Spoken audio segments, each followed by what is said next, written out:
Hey, Kliq This fans, want to get closer to the show than ever? Join Kliq This TV. Kliq This TV offers early commercial-free access to wrestling's hottest podcast, plus live audience tapings of their show every friggin' week.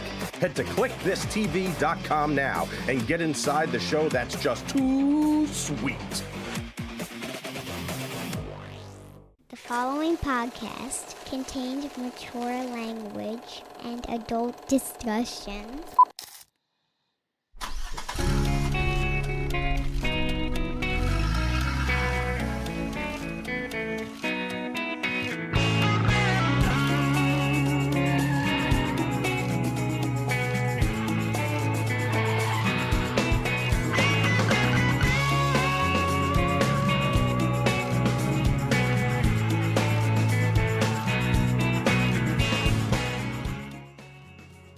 I'm ready with the bovine colostrum again, Kev.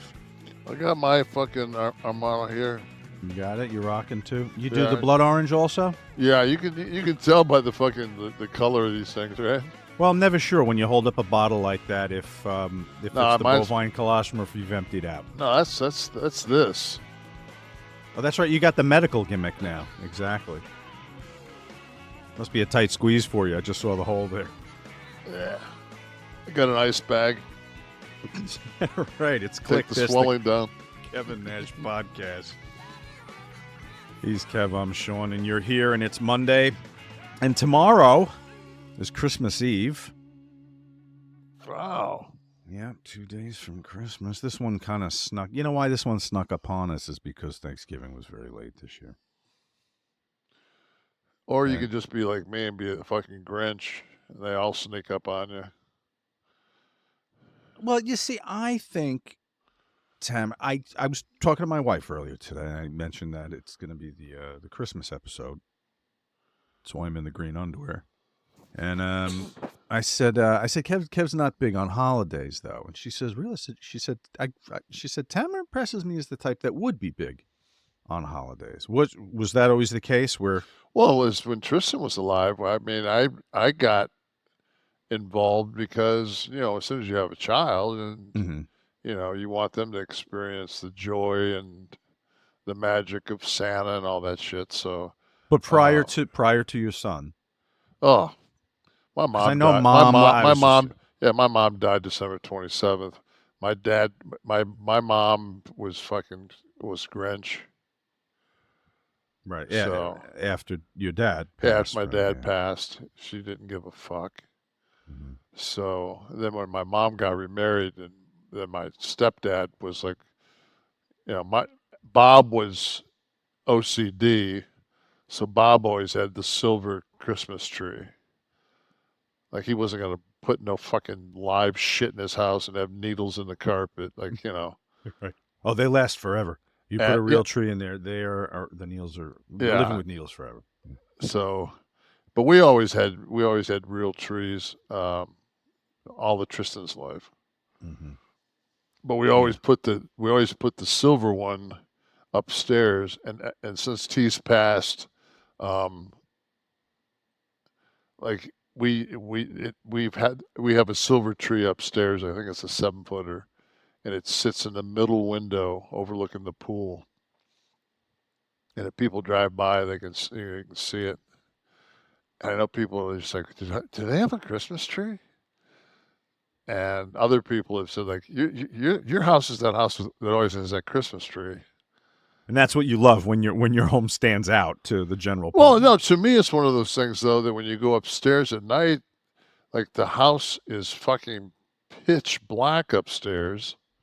But with that Christmas tree, man, then it's always, like, the chillest thing about Christmas to me is a silver Christmas tree that reminds me of Bob.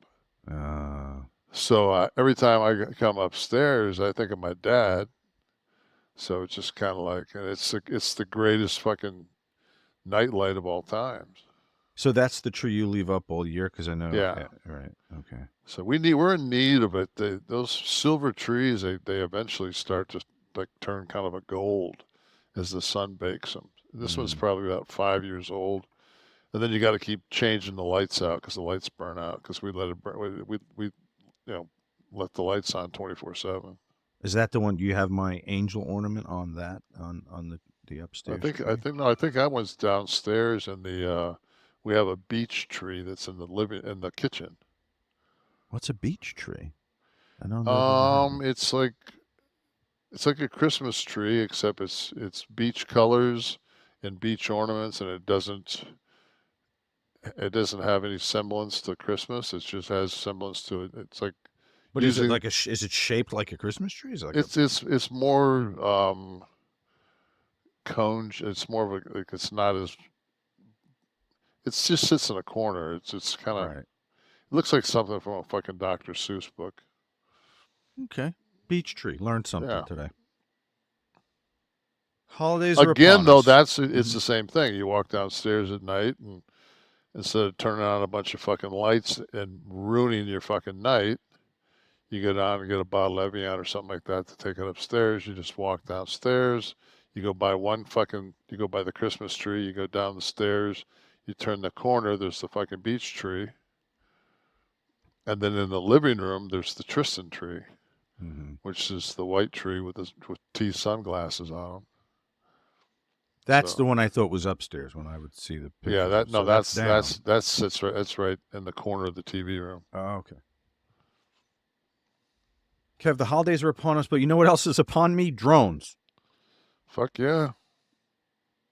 I feel like every night a different person I know is texting me a photo of the drone above their house in New Jersey. Well, as soon as they get all the dirty bombs found, they'll fucking take those things down. So. What? I don't understand how one mayor, not one municipal official of any of these towns in Northeast Jersey has made a statement, an inquiry, and anything.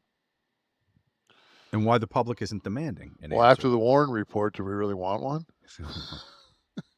I guess when you don't get the answer, that's the answer, right? That's the answer. For anyone that doesn't know, I guess this is in national news. I know it's in the news here, but I'm assuming it's in national news. No, if you don't know about this, fucking, just move on. Large drones, manned flying vessels. If you don't know that there's fucking like SUV-sized drones flying over the Northeast, you probably don't realize that today was the 10th day that fucking the markets were down, which is the first time since 1971 or 72 that the markets have been down for 10 straight days. So we got that going for us. But I mean, we knew things are better. I don't want to hear any fucking complaints. I don't want to hear a fucking word. If you do, if I can open your mouth as wide as you can, I'm going to cram my 3-piece set down it and put a fucking red hat on your head.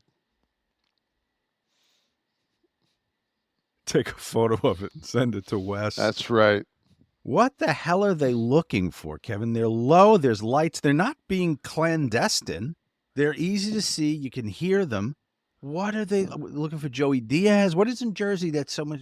Bruce, Eric Sims? What do we need to find?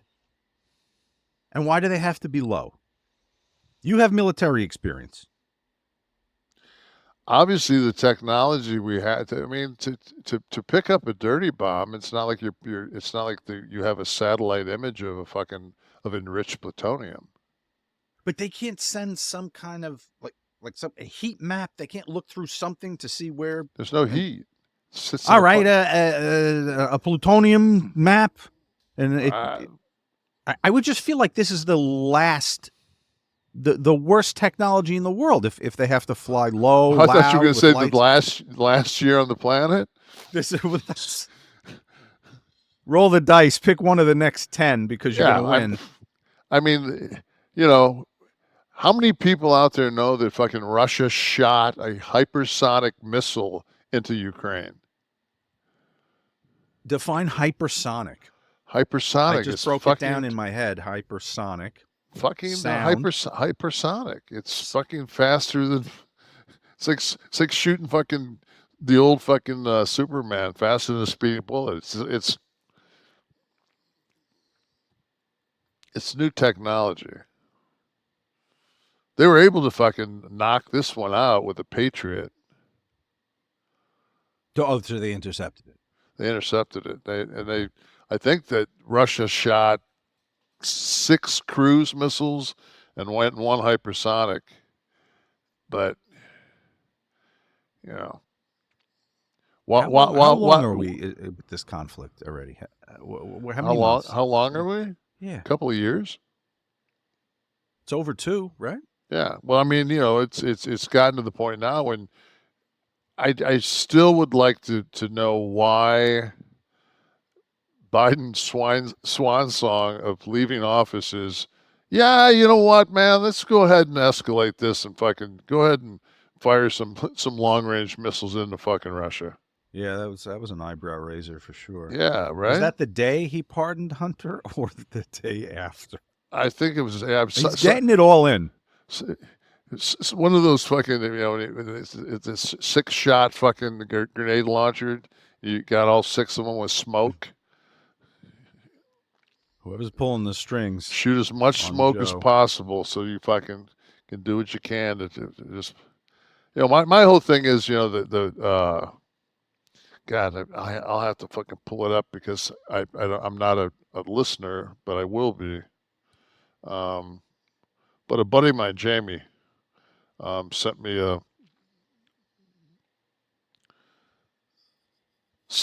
a thing today, and Sarah Adams was on Sean Ryan. the Sean Ryan show, and I haven't listened to Sean Ryan. The Sean Ryan was he the creator of the Shield?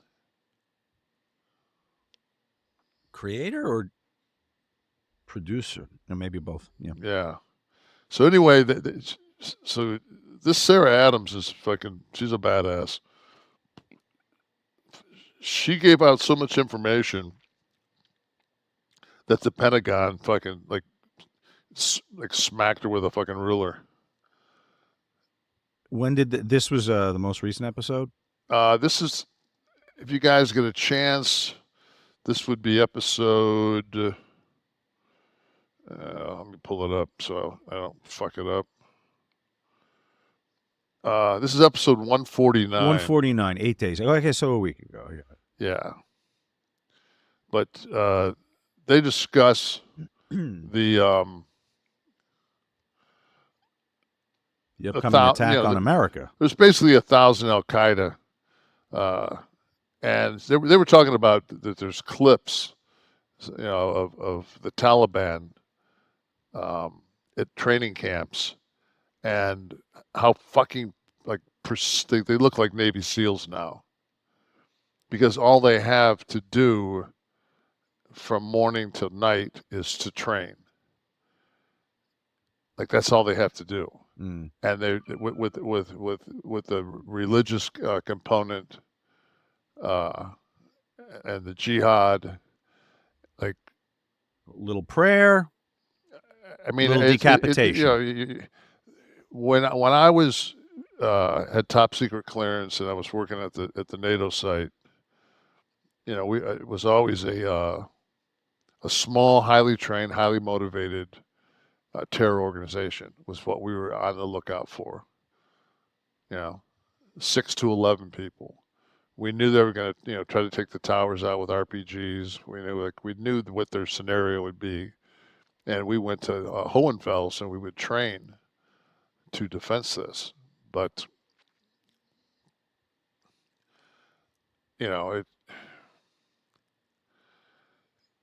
when it like they were talking on this show about how Al Qaeda now has developed suicide vests that are undetectable through a regular TSA, you know, screening, you know, and then the explosives that they now have conjured, manufactured, whatever you want to call it, are not susceptible to a dog's scent.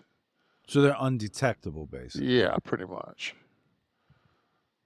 And they're saying that it's going to start, that they're going to probably start this wave of attacks in August.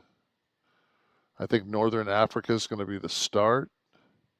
So why are they Why are they announcing their schedule? I would think no, that this is all intelligence. This is like, picked up. It's not like it's, Major League Baseball. If I can go down to Lakeland and watch the Tigers, I mean, this is. It's just odd that the dates are being given out like this. Well, how many times have you heard the end of the world's date?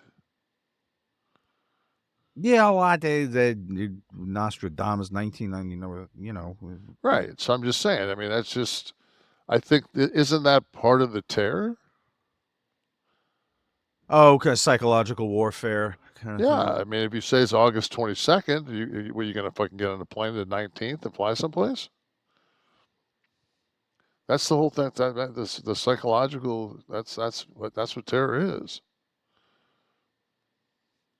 To me, though, it's like I'm really not that worried about fucking like the DACA people, and like I think you need to go in, or if ICE is going to do anything, I think you need to go through and get the fucking Al Qaeda. I mean, get the Syrian sleeper cells, the fucking Taliban sleeper cells, the Al Qaeda sleeper cells, the Chinese sleeper cells that are all in this country right now, and get them the fuck out.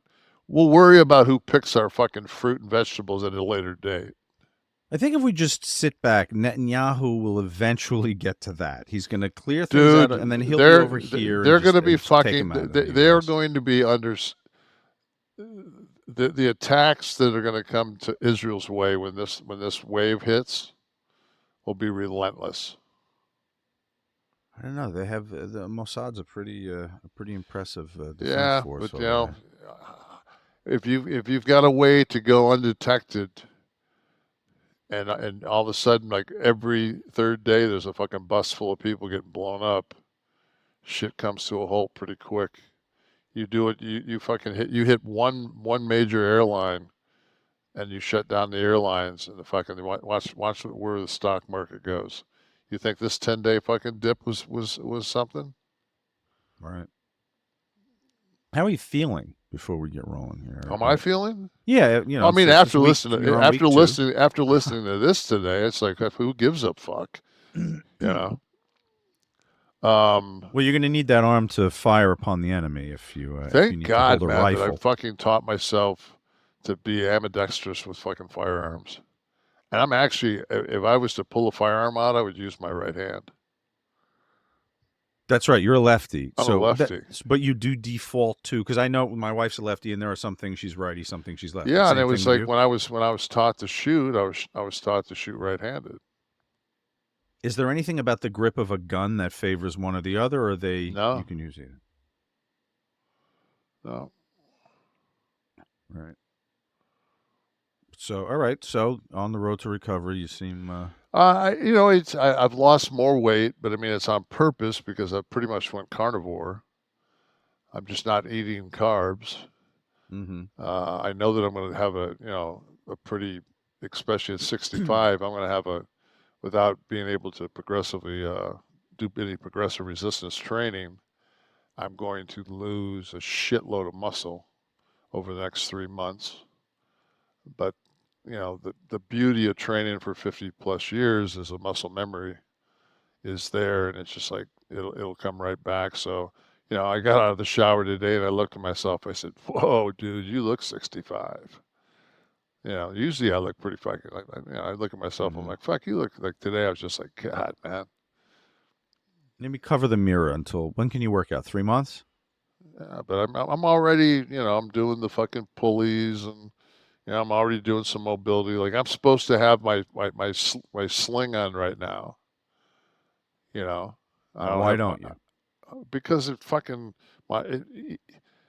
it's great, I guess, if you got fucking like a 14-inch fucking arm, but fucking I still got a big fucking. It's like I got a fucking Thanksgiving turkey for an arm, and you put that and have a fucking thing wrapped around your fucking neck, and that fucking weight of that arm's pulling into your neck. Next thing you know, you're fucking your right hand's going numb, fucking because you're fucking the pressure on your neck. Yeah, fuck that.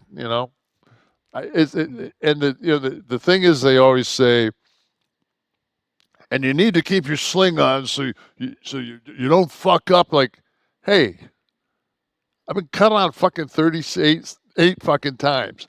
I promise you, I'm not going to forget and get up in the morning and fucking go, you know what I need to do is go hit a bucket of balls. Like, it's like, fuck, I know. I sleep in a recliner. Sleep in a fucking recliner. Now tonight will be day 15. So Tamara left to go see her sister. My dog had surgery the day that I had surgery. He ate something. So he's got his staples out today. So last night was the first night that my wife was left and it's just me. So I can't do the fucking, hey honey, hey honey, hey honey, hey honey. Yeah. Now I'm on my own. So it's like George Foreman grill, pound of fucking grass-fed beef, made into 3 patties. Fucking throw it on fucking 350 for 2.5 minutes. How dexterous are you with that hand? Like your hand is fine, right? Obviously. This hand? My right hand? No, the left. My left is operated. So yeah, I'm saying when it's in that sling, can you still use no the hand? No. So even your finger, like you can't pick. I can use my fingers. I'm saying if you have to make a patty, you can form it with 2 hands. Yeah, but you don't need to. You just fucking take your hand, you cut it with the fucking spatula into 3 fucking equal pieces. Fucking go like that with your hand, make it a ball in your hand, and fucking take that and slap it on the fucking the block. Wiping your ass must be a joy. I'm taught myself. My dad, Bob, that was one of Bob's fucking early lessons in life. What hand do you eat with? Your left? Good. You need to fucking wipe your ass with your right. I think you should do a book of the Bobisms from the life from Bob. Bob had shit down. In those 35 years, he mastered it. He just needed to fucking 36. He needed to fucking get smartened up on fucking the Chesterfields. Yeah, the fucking Paul Malls, whatever the fuck it was. Yeah, Philip Morris. Yeah, he needed to get smartened up on that. But I got a couple. I got one of my fucking guys that played on my ball team. I got 2 guys that played college basketball with me. That fucking both fucking have lung cancer from fucking smoking Cools, and one of them stage 4, and he's still fucking huffing them. So, see, as an athlete, that was you famously tell the story of walking into a wrestling locker room and knowing you're not in college basketball anymore. Yeah, and Harley has the cigarette hanging out of his mouth. Harley fucking rude. Anyway, everybody's got the fucking 3-inch fucking ash on the end of their fucking as they're fucking playing cards. But how the hell? I mean, Harley did his share of Broadways. How the hell are you smoking 2 packs a day and being in the ring for an hour? It's unbelievable. Rude too. Rude could go. Fuck yeah. He wasn't blowed up. He didn't night hard after 5 minutes. No, he could go, man. He feed you an ass bump fucking 26 minutes in. Yeah. So no, it was different era, man. Yeah. That's why fucking the testosterone in today's fucking 20-year-olds, 40% of what 40% lower than somebody in my era. That's what I'm waiting to see in WWE. That some motherfucker, when they shoot that behind the scenes footage, if it's ever legit, coming into the arena, whatever, coming like John Daly, just with the cigarette hanging, the shirts up. You wouldn't get a push. You wouldn't get a push, but that's you wouldn't get my money. You wouldn't get in the fucking. You wouldn't get in the business. I know, but don't we need that? Don't we need Kamala again? Don't we need? No. I don't mean Kamala. I mean Kamala, Bundy. No. It's too different an era for me. It's too unrecognizable. Just sit down and watch fucking the Hellfighters, Green Beret, a couple of those John Wayne fucking films that that you thought as a kid were the fucking shit. Hey, my lips are so chapped, and I'm going to be applying It's all 'cause night you- long. So please don't. It's Be. because you live in the fucking tundra, baby. It was fucking 81 or 2. It was fucking 90% humidity. God, it was fucking scalding today. Yeah, but every 2 months, every summer, you're worried about your house getting washed away. I'll put some chapstick. You know on. what? I'll take fucking 5 days of fucking playing fucking Russian roulette to fucking taking 5 months Of of ice. gray. Yeah. Is that black ice? Oh, fuck, it's too late. I'm in a fucking cork spin. Fuck that shit, man. Let me go out and, oh, fuck, man, I can't get my key in my, let me go back in and get the key de-icer. Fuck What that. was the shot you were making when you were up in when you did the spin out? Was it upstate New York you were headed to? No, when we went through, when Paul and I went through that fucking, we hit that, there was a snowplow in front of us, and it fucking took a left like 100 yards in front of us and went across the road. And when it did, it left like a 3.5 foot fucking trench of snow in front of us.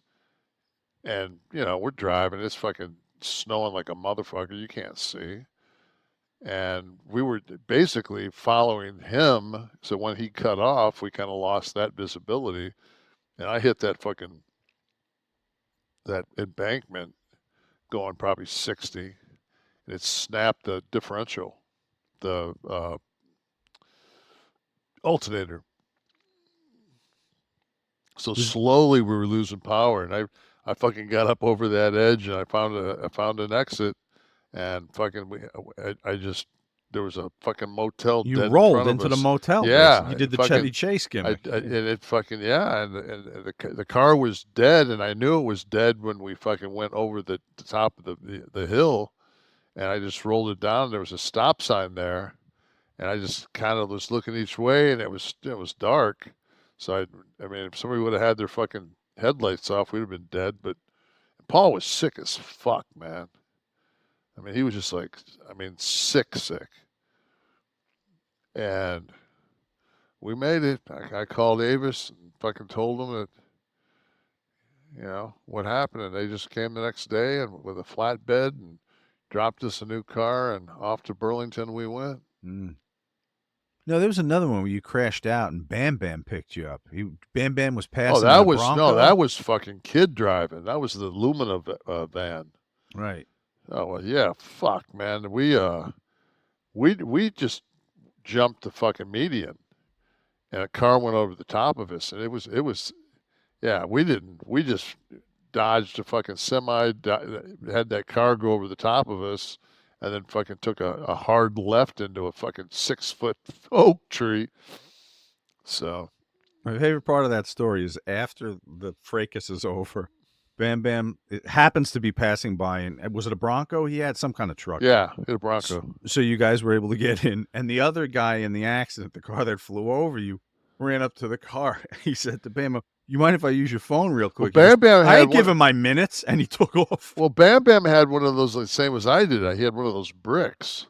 The phone, yeah. Yeah, it's $1.99 a minute. It's like, fuck you. It's ridiculous. God, do people like? You got to be old as fuck. Like I saw a Mint Mobile ad the other day. It was like $15.99 for 4 lines or whatever it was, unlimited fucking usage. And I remember getting my AT&T bill off my Nokia phone, and it being like $1,300 a month. I mean, it was like a mortgage to be able to fucking have that. And you still, like, I was so fucking cheap, I would still sit in my hotel room and use my AT&T calling card when I talked to my wife at night. Yeah. That I do. I do remember getting that card, and you'd have to punch the digits before you made the long distance call. So for the youngins out there, you were charged. You did it every based night. on how far the call was. You did it every night, fucking when you stopped to get beer. There'd be one or two fucking in a perfect situation. There'd be 2 phone booths outside, and you'd go out there, and it was it was 15 minutes. So is the first 2 guys went to the phone, the other 2 guys or 3 guys went into the fucking deal to get their beer, snacks, whatever, and then fucking you rotated. Then you went in the store while they were in it, and then you fucking all powdered. So instead of it being a half hour, it was 15 minutes because it was like 2 15-minute shifts. Right. It would have been fucking 2 15-minute shifts, and the fucking. So everything we had back then was down to a science. When did you get that Nokia phone? How long were you on the road with no communication for? From when you started in '89? I'm gonna say 96. So you did like 7 years on the road with just using payphones. Yeah. What about a beeper? Do you have a beeper maybe? Oh, yeah. You had to have a beeper. And then fucking people would do the 911. Oh, yeah, on the beeper. And then, and then I'd fucking, you pull over, man. Somebody's, I need it, motherfucker. Don't 911 me on the road. Like, then it was like fucking pure, just anybody in my family called Tamara because the only 911 I'm taking is my wife. Mm-hmm. So. And if the office needed to get in touch with you, obviously that fuck them. You wouldn't return that call either. If I could see that 203, it'd be like, no, I'm sorry we didn't get it. But that was the beauty of it too, man. Right. You were out there, and then you'd be fucking late because you got lost or something, and you'd have to call, and all you'd have on the booking sheet was the fucking box office phone number. So you couldn't get an agent. So you would have to call, and they would have to fucking but the agents back then would be in the box office because they would be fucking making sure that fucking that was getting handled because fucking the payments, everything was built off the fucking the pay sheet, what the house was and everything else. So, were you the kind of cat that would check into all that? Because I know, like, fuck yes, would tell me that he was very into like knowing. I knew everything that was going on. I can go back and look at like 93, 94, 95, and 96, and it has the town. What does? My log. So you have journals. I have calendars, like that are 8 by 10 each side. So it would have, say, today. What's today in real life? Is it the 19th? We're shooting the 19th. Yes. So so it'd say December 19th, and it would say St. Louis, and then underneath that would be chest, because that's what I trained. And then underneath that would be house. And it's like one after another. So that was always the thing. You'd get your check, and it would be less. And you'd fucking go back and check the last time you were in St. Louis, and you'd go, motherfucker, how the fuck did we do $76,000 the last, and I got paid fucking $1,400, and now we did 98, and I made 11, and I'm higher on the card. Mm-hmm. And when you did that kind of shit, I think that they just took your fucking name out of the Rolodex and put it into another one going, pays attention. Right. If we can't fuck him. If you're gonna get one of them right, make sure it's Kevin with his little book standing at the door of the fucking box office. Oh, that's like that time I had a fob to the fucking office, and I did the James Bond where I taped the door, so when the door shut that night into Ann's office, It stayed unlocked. It stayed unlocked. I went in there and fucking went through and pulled the fucking pay sheets out, and I was the champ. And I saw that fucking Taker and Brett were fucking some towns making more than me. And I was like, fuck. So I waited. Then I fucking, when it came time for me to go to WCW, I already had I had all this information. Like, I never lied to you. I said, fuck, how about this? And I threw that out. And it was just kind of like, oh, fuck. This Detroit motherfucker broke into our fucking office. So, oh, man. Before you Watergated that fucking building, you're in the office and you put the tape over the latch on the side of the door. And you got to Ann Russo you're talking about. You got to get fucking that. It's Scotch tape, but it's got the fabric in it.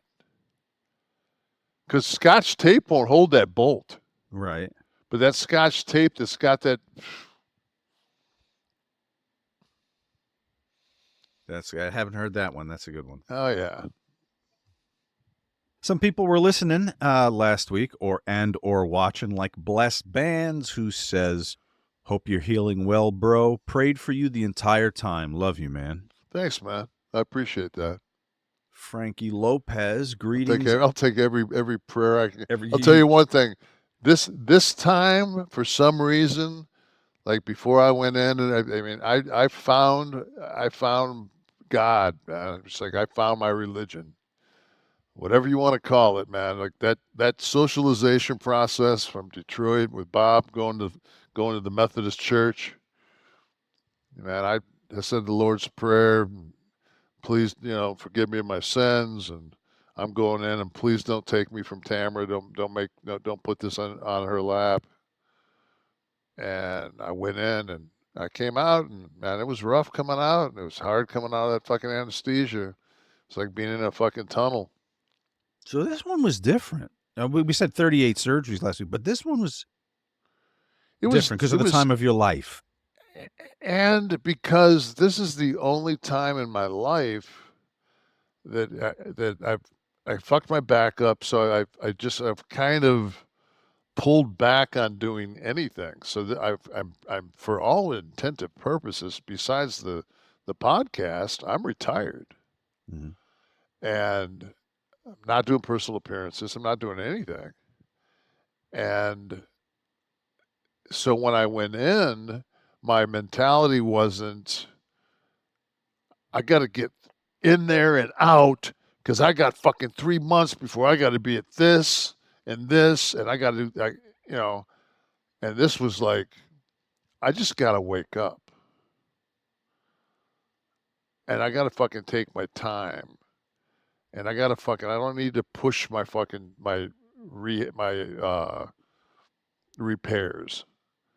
They fucking, there's only so many times you can pull a supraspinatus down and anchor it into your fucking top of your humerus. Tell me about it. You have no doubt. If I had a fucking $1 million for every time they anchored down the fucking my supraspinatus, I'd have another 5 million. Anchored through my humerus. Nothing humorous about it, my man. Nothing. Frankie Lopez, greetings and eternal blessings to you both, Kevin and Sean. Almost finished with getting caught up. I found something I never thought I'd see. Hope you enjoy. Merry Christmas and blessed ye merry gentlemen. This is the last call with Scott Hall. Razor Ramon versus Vader. This is so Scott's. I didn't know there was even a video attached to this. Oh, we used to do these. I'm on some of these. We'd be fucking whacked. This is what Scott did from his living room, right? Or on the road, like in a hotel, Right. This wasn't like a formal podcast or anything. He would just tape these. Yeah. And what, you guys would just be fucking around and yeah. There's some of them were fucking. I don't know. I'm sure there's some in there that have illegal drug use. I was going to say, I think I'll watch this before we air it, Steve. It's 11 minutes also. So, but Frankie, thank you for I think this came across Wes's hard drive. Yeah, it's off his hard drive. Don't even fucking play. Actually, I just texted the police. They'll be Steve. They'll be at your place shortly, and they're just going to tell you to just put it aside and ignore it. Maddie said Kevin Nash got me craving that dump cake he was talking about on the show. It's called the bump. He wrote dump. I don't know if it was a little dyslexia happening, but it also does kind of resemble maybe. I just want to say that, Wes, I love you.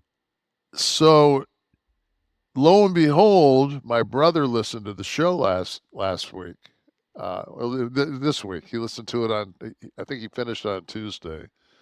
And it was so funny because... Can I share the picture or yeah, for you can share anonymity? It. No, you can share. This is my sister-in-law, Carol. Okay. I don't think my brother Carol will mind. She's a sweet. She's a good-looking lady, you know. So fuck it. Yeah, she's holding up. She's doing it. Steve, I'm going to send Carol's you something. 70.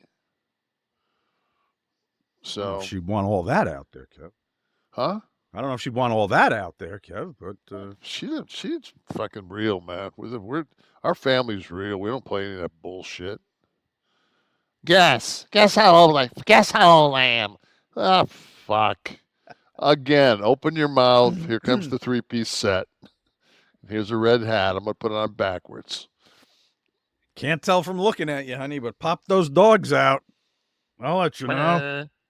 All right, Steve, you should have something. So go ahead. So your sister-in-law's listening, and yeah. So my brother was, and he said he sent me a text. So I called him. We were talking on the phone, and he goes, "I can't believe." He says, I says, "I'm taking a walk, and I fucking hear Miss Felipiak." He goes, "I had made reference to her 5 days earlier." He was somewhere, and he brought up that same goddamn fucking sandpaper cake. There's my sister-in-law, and there she's fucking coming hard with that fucking Sanders fucking bumpy cake. Best $11 she spent that week, I bet. Yeah, $11. It's $29 online. There's a reason right there for fucking moving to Detroit. Yeah. I was digging his kitchen. I was looking at the exhaust. They got a system gorgeous fucking house. Yeah, he's on the lake. House. Yeah, he's on the lake. They got a gorgeous. Their house looks like something from Coastal Living. Yeah, they got a gorgeous house. So Maddie, it's a there's bump enough. cake. There's enough Nash OCD in that fucking deal that I don't think you get. I think when you get out of the car, you've got to take your shoes off. Is it him or her that's like that? Oh, it's Nash. My brother's last name is the same as mine. Yeah. You don't get into my house with your shoes on. Right. I'd take mine. You know what people always say, like, "Oh, so you're one of those germaphobes." I'm like, and it's always some female. I'm like, well, obviously, because you're female, you've never walked into a fucking airport and stood in that lake of urine underneath the urinal. You know? Like, what do you think that fucking goes? That's like when you're on a fucking long flight and you see the fucking, the hippie chick walk into the bathroom with fucking bare feet. And you're like, you do know, bitch, that like I can't even get to the toilet. I'm pissing in the sink and fucking my drippage is all over that fucking in front of that sink. I do as good a job as I can with my fucking feet and shit. I clean the bowl. I clean the fucking sink. I clean everything around there. I use soap. I use hot water. But I just can't. I can't get. If I had a fucking 2.5 foot hog, I could fucking maybe drop it close to the bowl. But with that gimmick fucking, coming at me about here, I'm like, I can barely fucking get in the like just stand bent over it and piss. There's got to be drippage. Yeah, and God forbid if you wake up fucking on a flight with a semi-bone. You got that piss hard-on going. You're trying to bend that fucker down in the sink. Yeah. And then the kicker of all of it is you got to go in there and you got to do the test run. You got to make sure the drain works. Because lo and behold, the first time I went in there and fucking filled that motherfucker with piss and the fucking drain didn't work. And it was stopped up? and you got fucking 12, 14 ounces of fucking piss in a sink. Oh, hold on. Now what do? You don't piss in the sink. I thought you were fucking around. So if I'm on a No, I commercial piss in the fucking sink, dude. I can't reach the. Would you rather me piss on the sink or fucking spray all over the fucking toilet in there? I mean, I could dump my dong right in the fucking in the sink. I can lay my cock right next to the fucking drain, and then push the fucking topic. This is like we used to do one hits of fucking weed back when you do the one hitter that they look like a fucking it was like a steel cigarette, and you'd pack some dope in it. Right. And you'd fucking one hit it, and you'd hold the drain down, and you'd have that osium. You'd do the one hitter, hold it, spray the osium, and then put your mouth down and blow it in that fucking sink. So there was no smoke. Would it come out of that straw-like thing? No, because it was back. You'd hit it, and it would red. It'd fire. Mm-hmm. So it's like a bong hit. Right. So everything that was in that fucking thing was in your mouth. Right. And then you fucking just had to just make sure that fucking you spread the osium first to kind of put that protective layer down there. And then you spread a little bit more osium as you were letting the fucking smoke go. And then it fucking all just went down the drain. Has no one written the guide, the wrestler's guide to travel? This is all phenomenal. I'm never using a sink in an airline bathroom again. I remember one time me and Taker were sitting somewhere on a plane, and I went up. I said, "Man, I got pissed." And he goes, "Dude, how do you fit in there?" He goes, he said, "Man," he said, "if you fucking spray 3 different ways, your shit's been all fucking tucked in and shit, and if you go to piss and it fucking sprays 3 ways." He goes, I get so fucking tired of having to clean that shit up because the next person behind you is gonna fucking know you did it. And I said, I just use the urinal. And he goes, the urinal? I said, yeah, the sink. He goes, motherfucker, man. He goes, I brushed my teeth in that. And I said, don't worry. I said, I guarantee you, fucking when I get done pissing, that sink's the cleanest it's been in fucking a month. Laying your hog in the sink, marks with the toothbrush. But I go on this is my premise. You get up in the morning and you fucking take a shower and you scrub your fucking cock and balls. Right? You put on fucking clean underwear.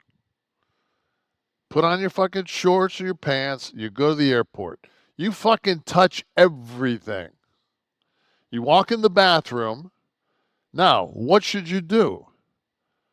You should fucking wash your hands before you fucking reach in your fucking clean underwear and grab your clean fucking penis and urinate. The only reason you should wash your hands after you fucking urinate is if you fucking got some prostate problems and you fucking dripped all over your hand. So I have no doubt you've thought this out. Yes. But it's unsettling to me that could have been in the sink. And I do feel you couldn't sit on the bowl with my knees. Maybe not now, but when you were with Taker on the plane, that wasn't last week. Now I could. Then my fucking knees were fucking. No. And then on top of that, not before I sit on the seat. Now I got to get a fucking paper towel.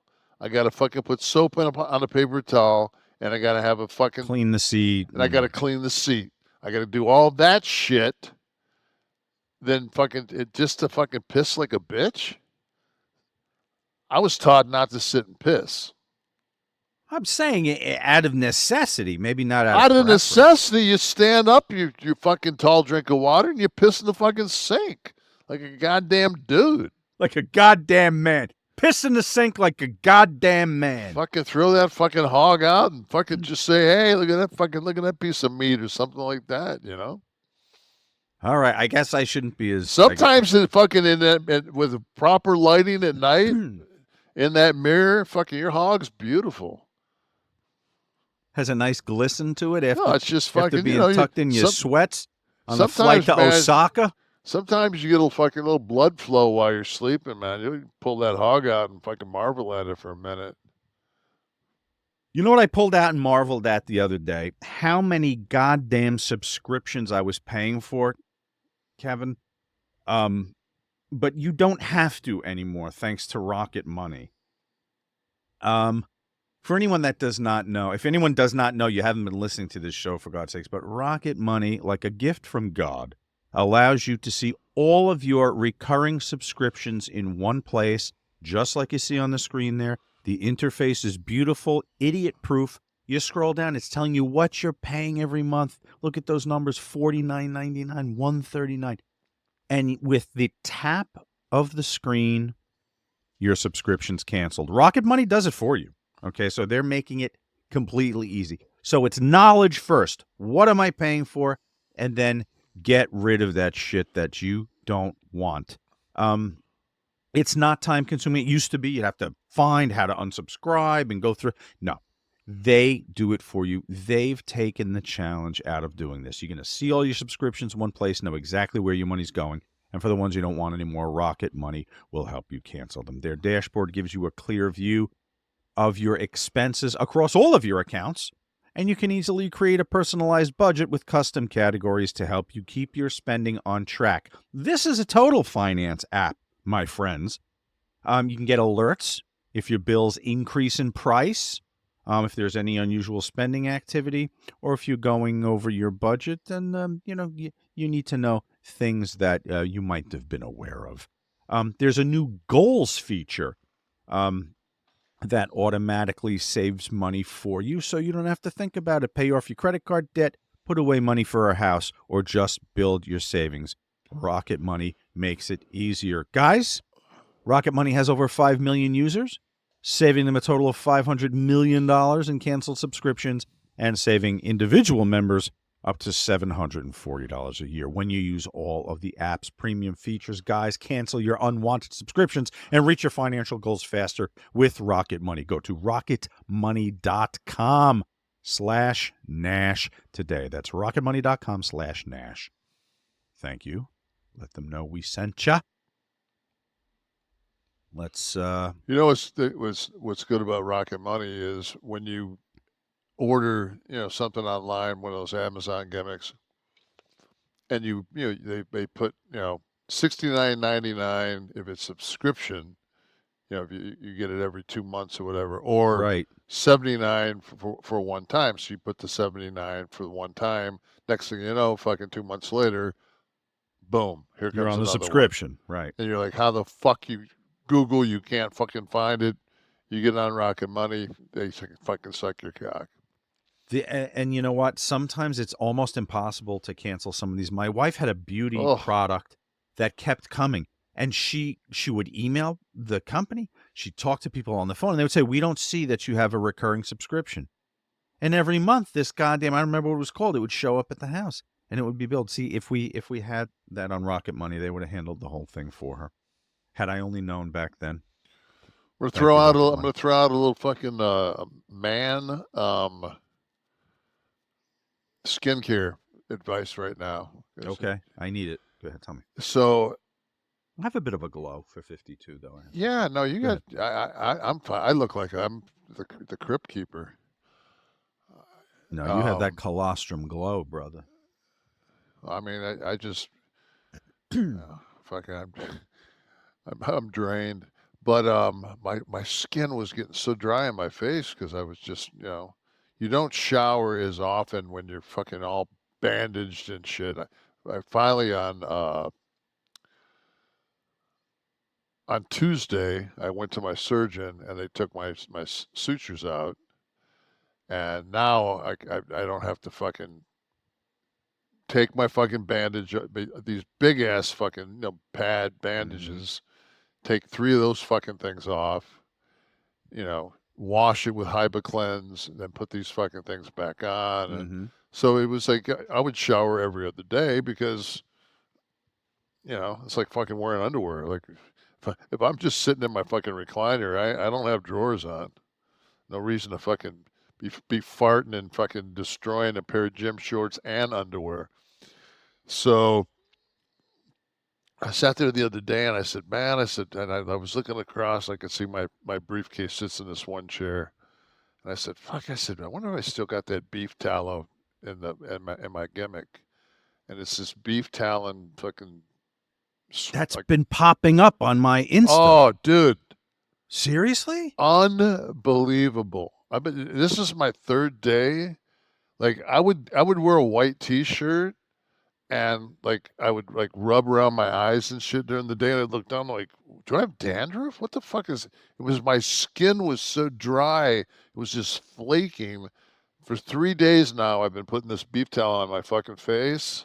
I'm like, oh my God. And like I swear to you, man, it's like it's like it feels like you put putty in your fucking cracks around your eyes. I mean, the shit's a fucking bomb. Send me the link afterwards. I want to see if it's the same one I saw, because I'll take a snapshot of the lid. Of the bottle, whatever. But because it popped up, and I do use a newer one that I'm pretty happy with. But then this shows up, and the lead up to what it's going to be, it's like, guys, have you ever wondered? And they're listing all this stuff. I'm like, yeah. Yeah, and they show a bunch of fucking like 55, 60-year-old dudes with gray hair that are male models that look fucking unbelievable. Right. I think they had like actors on there and stuff. Yeah, it's like, yeah. And then they got to the beef tallow, and I was like, God, and they show like this big briquette of fat, and I'm like, fuck this, there's no way. So I swipe right off it, but I can't believe this, that yeah. There was a girl that I followed for a little while on Instagram. God, what was her name? It was she had an amazing. She was really fit, and like her and her. I don't think she's married, but I think it's her guy. And they went out, like bought I want to think her name might be like Jessie Breslin or something like that. I can't remember. I'd have to look her up. But she makes that product herself. She has her own line of it. So, and she uses it on her face, and she's got great skin. She's genetically a freak anyway. But anyway, so I saw that, and then it was the same thing. I was just like later on, maybe 2 or 3 days later, it came a different product came up. And I ordered a 3-pack of them, and I'm on my last one of them. But I haven't used it because in the summertime, if you go out and get, you go out and get a half hour of sun here, you're going to get burned. And then your fucking face is going to peel and you're going to exfoliate. Well, that ain't happening now. The fucking UV's too. So, right. But it's a good product. I mean, it's just in 3 days, I'm just like, okay. Oh, I'm into that now. So I'll have to fucking I'll have to reorder. Germinator has written and is says awesome album. I really dig Lovely. Lovely View. Everyone should check it out. Now he's of course talking about the Builders and who helped us get that up there? Was that Dom? Someone got it out got it out there for us, and I'm glad. Always happy when people discover Tristan's band. Makes my day. Ivan Garcia said of our show, he's probably with us tonight. He's one of our frequent live audience guests as part of the 11 Soft Club. If you go to KliqThisTV.com, you can be also. He said, best therapy money can buy, just a bunch of dudes enjoying life. That's us, Kev. Dunkashane. I mean, is there anything more? I mean, just enjoy. Like, I was talking to the guys. You weren't on yet. I was talking to to the guys before the show, and I said, I don't know if it was Dom or Steve or Wes that asked me, like, how long before you're able to train? I said, probably 3-4 months before I can, actually start going after putting some, like strength training again. And like at 6 weeks, I'll be able to do 15-pound curls, which doesn't seem like much because it isn't, but you do fucking 100 of them, you'll get a fucking pump, So, but I was just saying, like, the old me would be like, man, I wish I could blink and be fucking 4 months and be walking to the gym tomorrow. And now it's like, fuck that, man. I'm 65.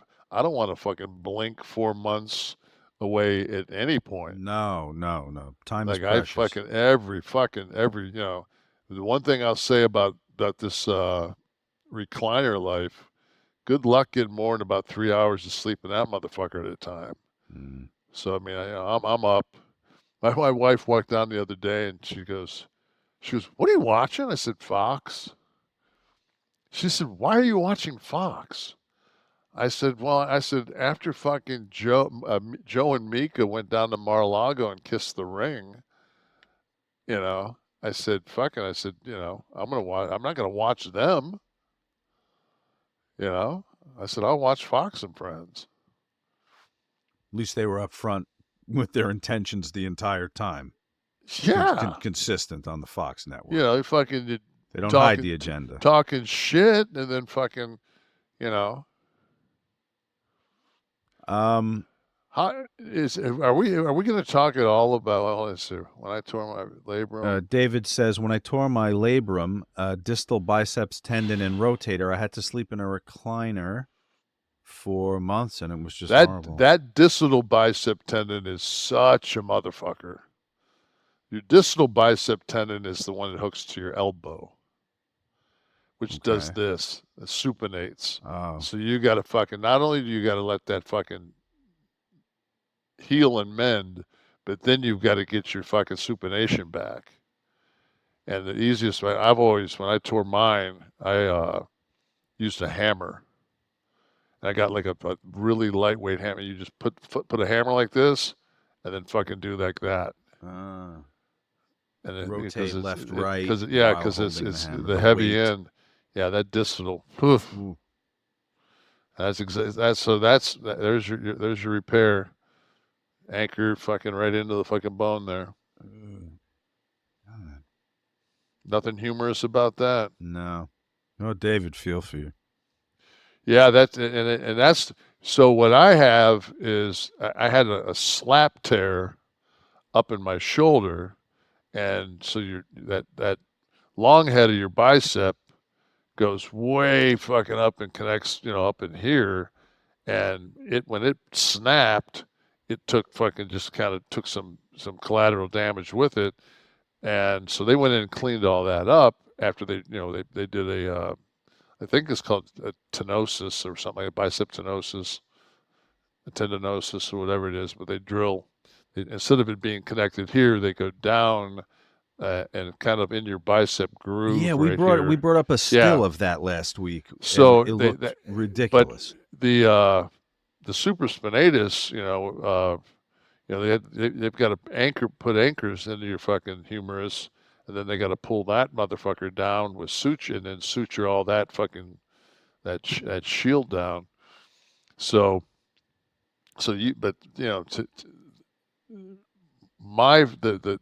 number one with the long head tear, you only lose about 15% of your bicep strength.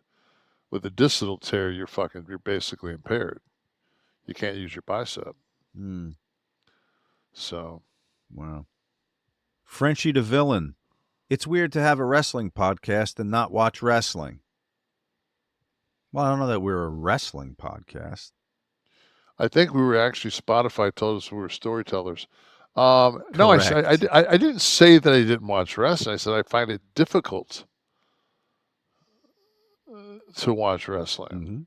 as I find it very difficult to watch fucking network television. Doesn't mean there's not still product on CBS, NBC, and ABC that I'll watch. It's just very difficult for me to not like when I was a kid when that's all I had. So, But I think we're probably as much a network television podcast or a television streaming television podcast as we are wrestling. I mean, we talk wrestling. We have to. There's your background, but we go all over the world. Steve, I'd like some statistics on the percentage of show discussing wrestling versus pop culture. I know we talked about the press conference, but we haven't talked on the air, right? We're not up to it yet. I'm still in segment 1, an hour and 3 minutes, 5 minutes in. We're getting there. Okay. Last one from feedback. Sweeze wants to know if you're letting your hair grow out. No, I'm not. I have but there's no reason to. I set an appointment up before my surgery. I was just going to get my shit cut down with a 2, just get it like Howie Long. And would you do the flat top like Howie? No, I'll just do it short and just. There's one show you did with me back in the day. I'm like a neo-Nazi. Do you remember the one I'm talking about? I have the green. That's the green. On. It was a guest booker, and was that for a movie or something? What was going on? I think what it was I had just finished the second Magic Mike, which I had long dark hair in. And I wasn't going to keep my hair. I wasn't going to dye my hair. So the only thing you can do is cut it down to above the root. Which is basically a 1. Right. So yeah, I just cut all my shit off. The picture of Scott and I that's at the fucking at the crab place in fucking Baltimore. Jimmy's? Yeah. It's my hair's like that short. Same time period, obviously. Yeah, probably. There's a couple of anytime I have to dye my hair, like when I finished the project, I did that Living the Dream. I did 6 episodes of that, and my hair had my hair dyed in that, and like the minute that was over, I cut all my hair off. You have a very good mane of hair, though. Yeah, I've been blessed. That's what about your brother? It's genetics, no. I assume, right? No? My brother doesn't. Okay. Bob was so young, but Bob was receding like a motherfucker. Wow, really? I never had plugs I got my mom's fucking Cherokee. Right. Yeah, no, you have. Oh, I mean, I'm thin right here. You got a whole head of goddamn hair at 65. You got a little something in the corner going on. That's incredible. I mean, it's like anybody else. So it's like I mean, it's not maybe not noticeable to anybody. But I also, I took when I started to see a little bit of thinning in my hair, I started taking that product Keeps. With the finasteride? Yeah, and I take a pill. I take it now for the last couple of years. I was on it when I was on camera years ago. I was on it from when I was in my 20s just as a preventative. Then the SAG insurance ahead of time, they stopped covering it. Yeah. Which was ironic. Keeps the thing to help you get work. Yeah, Keeps is pretty cheap. Yeah, it's also affordable now, but back then, 90s or whatever, it was crazy. I just I had played basketball over in Europe, and for the a couple of years that I didn't file taxes, I just fell off the fucking map. And somehow it was like so it was time for me to get Medicare. And though I have, I've got other insurance, I found out that if you don't file for Medicare at a certain point before you're 65, you get fined. Like there's some bullshit. So I went to get on it, and fucking I just went online to that .org gimmick, and it kept saying that I had different information and all this other shit. So finally, I called, and they told me to call like Equifax or something like that. And so I talked to a representative, and he said, let's just go through what you got. He asked me some questions like, did you ever live here, here, or here? I'd be like, yeah. Like, which one? I'm like, I said, well, I lived in Scottsdale. And he said, do you remember the fucking address? I'm like, fuck. I'd use the Scott Hall. I don't remember what I had for breakfast. Like, I said it was 17 something. And he said, okay, yeah, that's, yeah, terrible. Yeah, okay, that. And we went through shit, and he's like, did you have you ever owned, he named like 6 cars, and one was a Cadillac. I said, well, I've owned several Cadillacs.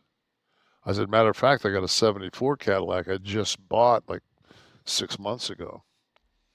So we go through all this shit, and he's like, yeah, he says, we have too many discrepancies. So now it's like I've got to go to Social Security. And so, there's like good luck getting them to call you or call you back or any of that shit. So I went and like, just, and I'm not saying I'm fucking special. I went like everybody else. I sat down, but the thing was, there's a screen when you walk in there,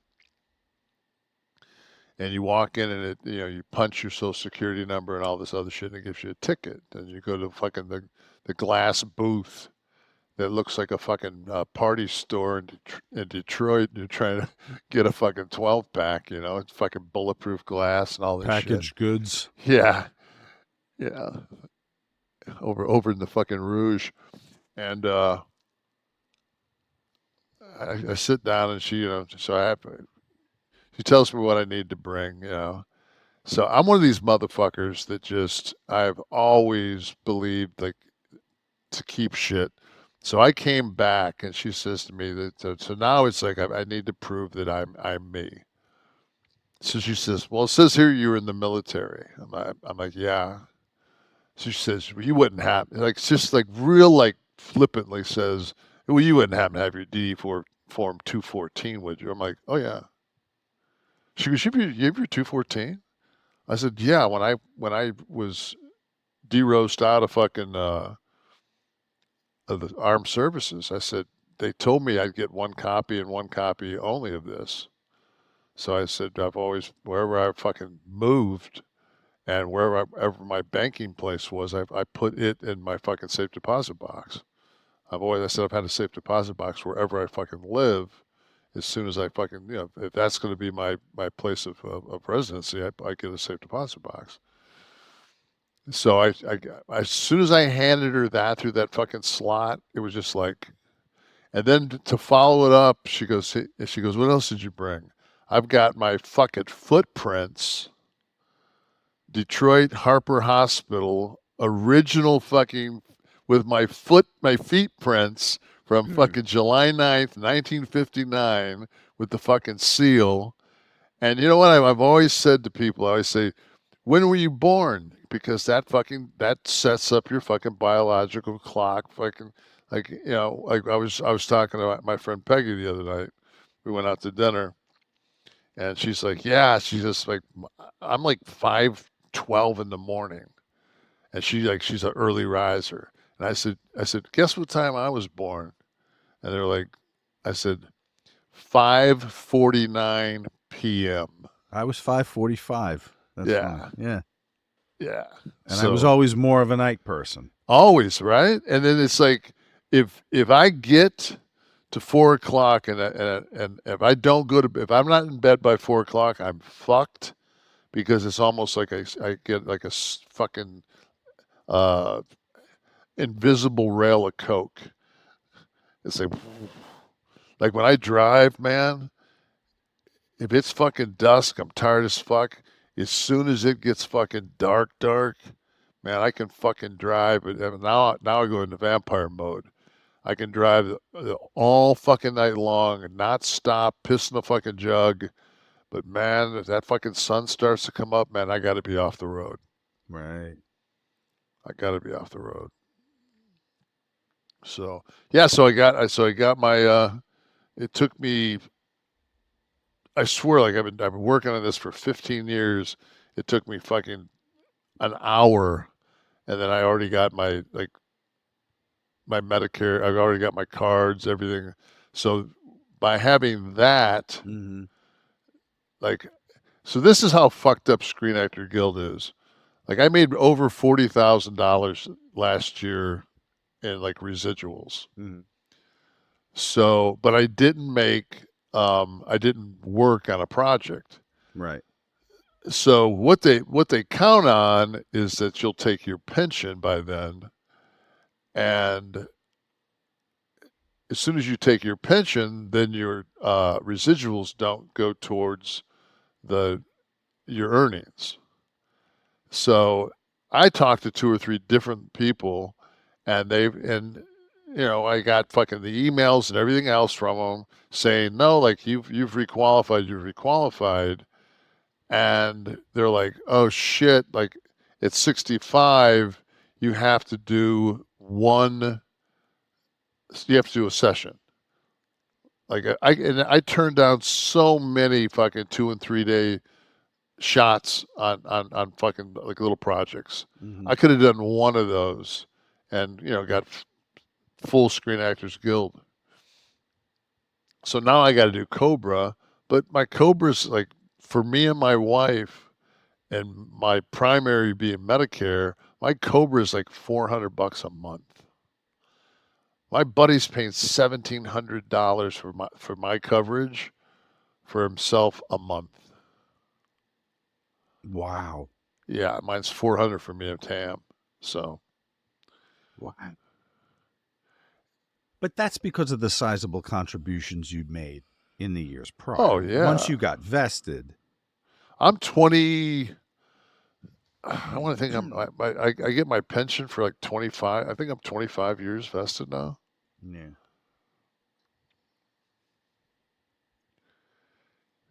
Yes, indeed. Now, Kevin, WWE had their press conference this week. Yes. Formally announcing the upcoming Netflix, the streaming. Triple H era. Yes. I'm so glad that, because like last week we had the conversation, and sometimes like I feel like such a homer, when I just kind of gave Endeavor the credit. Oh no, I think it's because I just don't want to fucking like sound like I'm just blowing my buddy every chance I get. So it was like so nice for Michael Cole to come out and say that we're now in the Triple H era. And I'm like, fucking damn right we are. And you can say it now. Yeah, I can say it. Like, fucking suck my cock. The fucking it's in the bathroom sink if you need to find it. It's right. It's the Paul Levesque era. You can call him Triple H if you want to. That's up to you. But it's Paul Triple H Levesque. I think that's the way they covered it. But it is. And it's like, and I saw something where I don't know if it was it Russo? There was like a couple of different podcasts that were saying that Hunter would be forced out next year by The Rock, and they were going to bring in Brian Gortz. Is this an angle or this? No, this is fucking was covered. Steve, did you see any of that? Anybody? Bueller? Anyway, so it seemed to me like the thing that I saw was that it was Vince. And I'm thinking, like, when Vince McMahon came back and tried to make the power play, and Paul sat down with Emmanuel. That's his name, right? Ari Emmanuel. Yeah. Mm-hmm. Let's see. Okay, Sportsters TKO going to replace Triple H with The Rock as head of WWE Creative. Now that February 3rd. Oh, will ex-WWE name replace Triple H as head of creative in the Stanford-based company? Hall of Famer gives his take. That was 4 days ago. So there's the Vince Russo one right there. So there's the Russo quote. So my whole thing is like, you can't bring Dwayne can't. Did anybody see the footage? They brought back a Japanese guy, and they were working on his entrance. It was on Instagram, and they showed like Paul walking like the production people through like what he wanted, and I wanted more lit, like not so much on the top but underneath, and he kind of walked them through this entire process of what he saw personally for this guy's entrance. And I was just like, man, like this is so Kliq. Attention to detail. It's always detail, detail, detail, detail. That's what makes the difference between good and great. Detail. And he's like dialing this fucking in. And I'm saying to myself, like, Dwayne doesn't have the time for that. And they're like, when you're in charge of creative and you're in, I call it the Vince role in that company, you're the coach. Like Vince was Belichick. Like, you know, like it was just Vince's way. And I think that, you know, if you play and you're fucking like, I'm sure that, you know, the Bradys and guys like that had the relationship with Belichick that they did. But when Gronk and Brady were on ESPN and they talked about, you know, will fucking Belichick be able to do anything as North Carolina's coach? And they both went, fuck no. You imagine him going, I fucking don't want you anyway. You know, so I the whole thing is what has kind of caused this upturn. Not kind of, it is. I mean, it's the Triple H era, but it's the Triple H era because fucking people will fucking work for him. People will run through fucking walls for him. He gets it. And that's the intangible that you know, Brian Gewirtz or Dwayne, they're not going to have, you know, because it would be, and I never worked really under Gewirtz, so I don't have any, you know, I don't have an opinion on his ability. But do you really think that Dwayne wants that kind of minutia? He's got an acting career. He's got $800 million fucking dollars. And his company's very divested now. It's like, what is he just did a voiceover on that fucking Disney film. The second Moana film. Yeah, Moana. I mean, it's you know, that Red Notice. But you know what? This is the whole thing about Dwayne. Everybody wants to bury Dwayne. And so it's just like, oh, that Red Notice was a fucking flop. That Red Notice was a flop. Oh, that was out of the fucking theaters quick. Yeah, it goes on Amazon streaming and does fucking $50 million in like fucking 3 days. Like the all-time #1 streaming movie in the fucking history of. So it's just like. Yeah, the cinema afterlife. Yeah, because what happens is, all the people that used to go to the theater, like me, don't go anymore. It's kind of like the London fucking nightclubs. Yeah, I'm going to ask you about that, but I don't want to get off the press conference yet because I wanted to ask. Yeah, you. It was so strange because I'm watching this and I'm fucking, you know, I'm proud, man. That's my boy up there, and it was like this Gordon Gekko moment of fucking greed is good, you know, Paul is good, and it's that, and it kind of feels like that, or that disclosure when Well, Donald Sutherland goes, there's an old Chinese proverb that says, "Let us live in interesting times." During that Demi Moore movie, and this is when Michael Douglas thinks he's going to get the push, but they give it to the woman below him, and I think her name was Miriam in the movie. And but anyway, it kind of had that feel to it, you know. And then the next thing you know, it's like we got people cutting wrestling promos. At the press conference. And all of a sudden, it's 1995. It's actually 1994, and I'm watching Bam Bam and LT cutting promos along with me and Sean and wherever the fuck we were for that WrestleMania. And it felt so fun. It was so, the coverage was almost like out of respect for LT. But it was so, you bring that, as soon as you bring that pro wrestling, but at the same time, that's that's their product. That's what they're marketing to, you know. Well, that's the thing. I ask myself all the time, Kevin, as a viewer, am I the one hanging on to something that will never be again? Am I out of touch with what's cool? I don't see anything cool. Not anything. I shouldn't say that. I often don't see anything cool.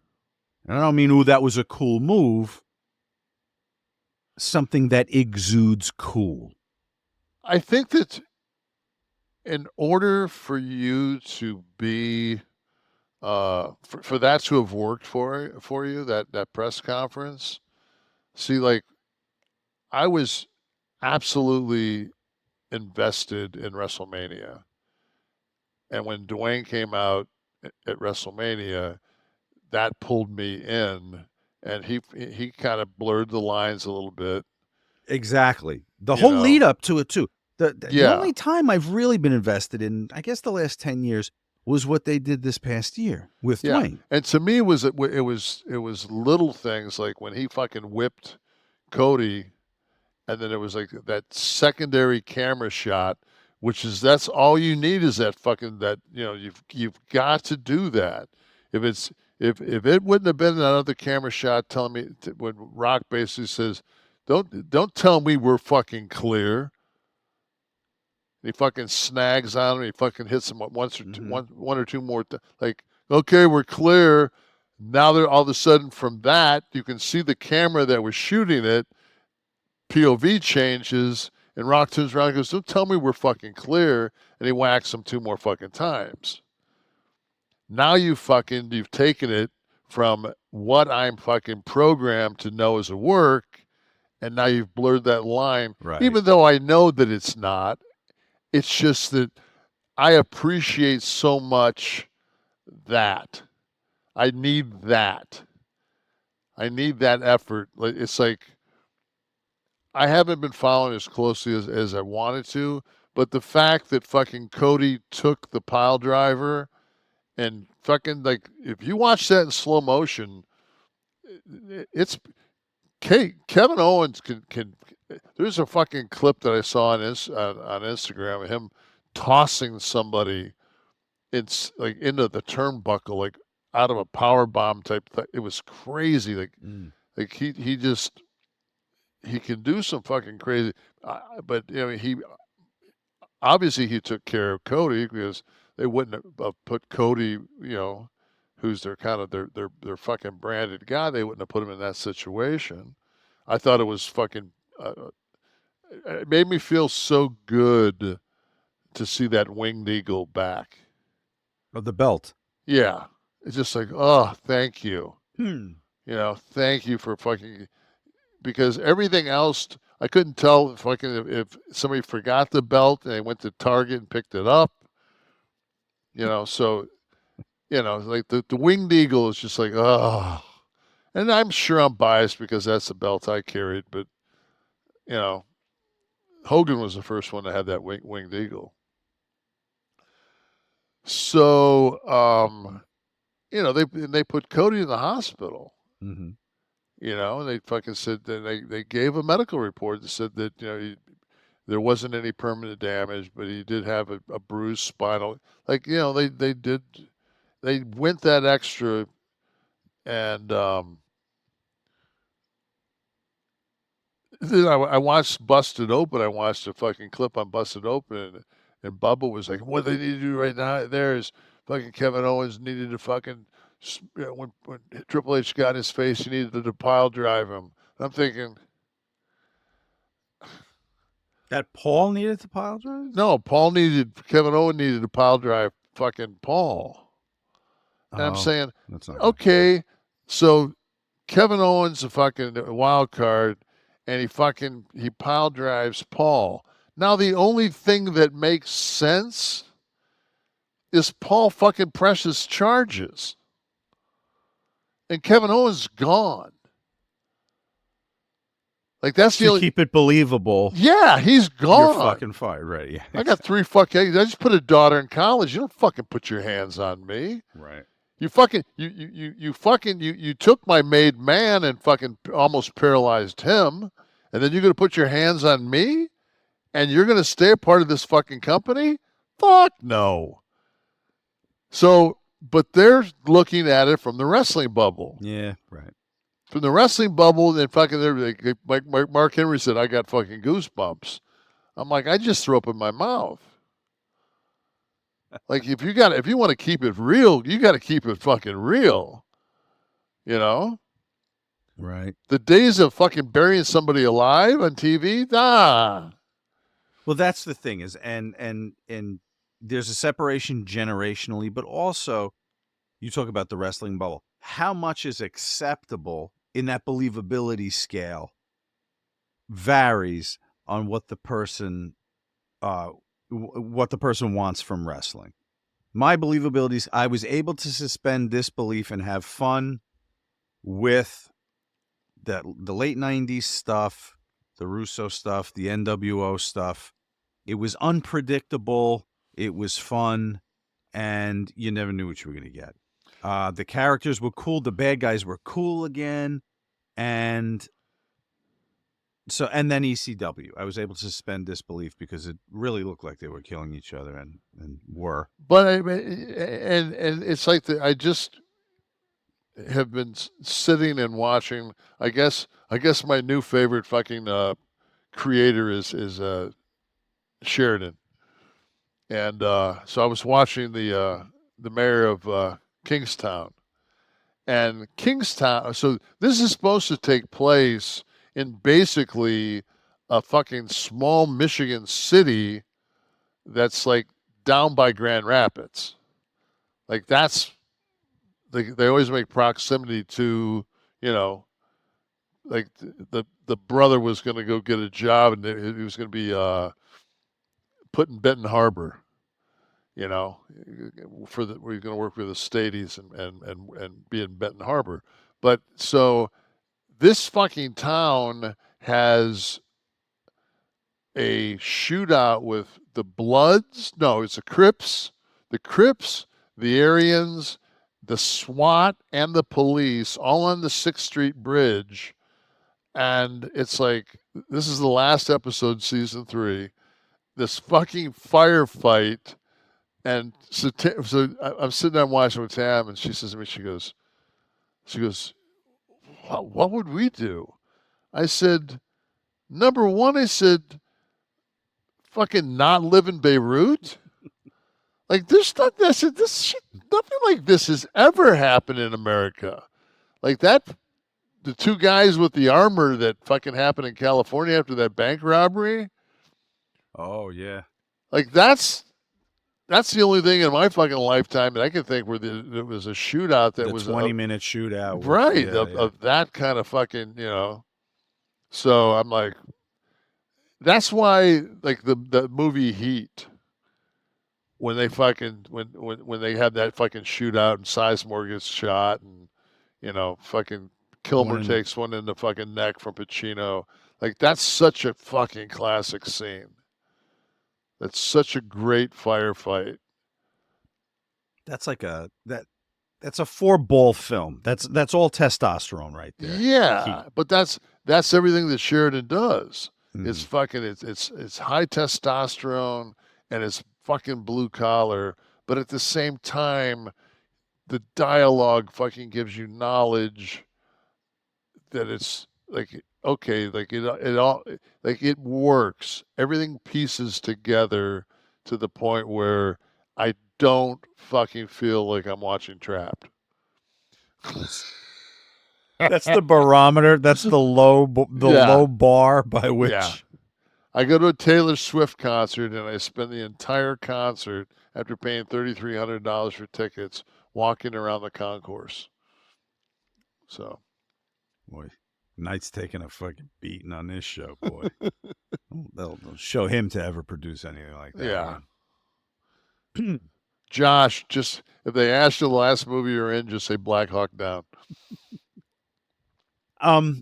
You teased the London clubs thing, but you know, when I think London, I think pubs, I think, you know, the nightlife. God, when we first started going over there, like we used to always go to Spondevitz or whatever it was called. And I remember if you went, it was in a square. If you were looking at Spondevitz, there was a penthouse on this building to the right, and that was Roger Moore's crib. Wow, legit? That's awesome. Yeah, I remember What blowing was them it? up there. Trafalgar Square? Where? I don't know. Where is I don't think Spondevitz is still around, but wherever Spondevitz, I think that was the name of the club. I just remember every time I went in there, though, it would be like me, Scott, Kid, Sean. It would be like 300 degrees in that fucking place. Like A lot of sweaty bastards in there. no, it was always. It seemed like we ran that a lot in the fucking fucking London weather. Mm-hmm. Fucking 60's a nice day. So, but the statistics, if this is to be believed, Kevin, the statistics in this clip are harrowing, especially for a major city like this. Unbelievable. Yeah, Steve, play a little bit of this so I can. If there's audio for those listening. Some audio. Huge rents on these places. I mean, look at the size of it right by St. Paul's. It would have cost tens of thousands of pounds per month to keep going. The place actually used to go all the way down there and down there. In fact, over 40% of nightclubs in the UK have closed since 2020. And the reason for it is because the younger generation just aren't going out as much. They're spending more time on social media and interacting with friends and family in more of a digital way. And also the younger generation just aren't drinking as much anymore. In fact, 26% of people aged 18 to 24 don't drink at all. And that figures up from 15% just 10 years ago. And it's going more and more in that direction as people become more health conscious. Let me know your thoughts in the comments. Pause that for a as second. Always, so this 40%, that was 40%. 40% of the clubs in the UK. We're not talking London. We're talking the UK. Right. Yeah. Have closed so since basically 2020. since the pandemic, and Gen Z consumed 26% less. That tells me right there that fucking number one, like you used to go out when I was a young, when I was in my before I got married, you went out to get fucking ass. Mm-hmm. I mean, that's what you did. You went out to hook up. And this, so now, whoever comes up with there's a movie. What's it called? I watched it the other night. It was on Netflix, and Megan Fox was the robots you can have in your house. Oh, interesting premise. Yeah. And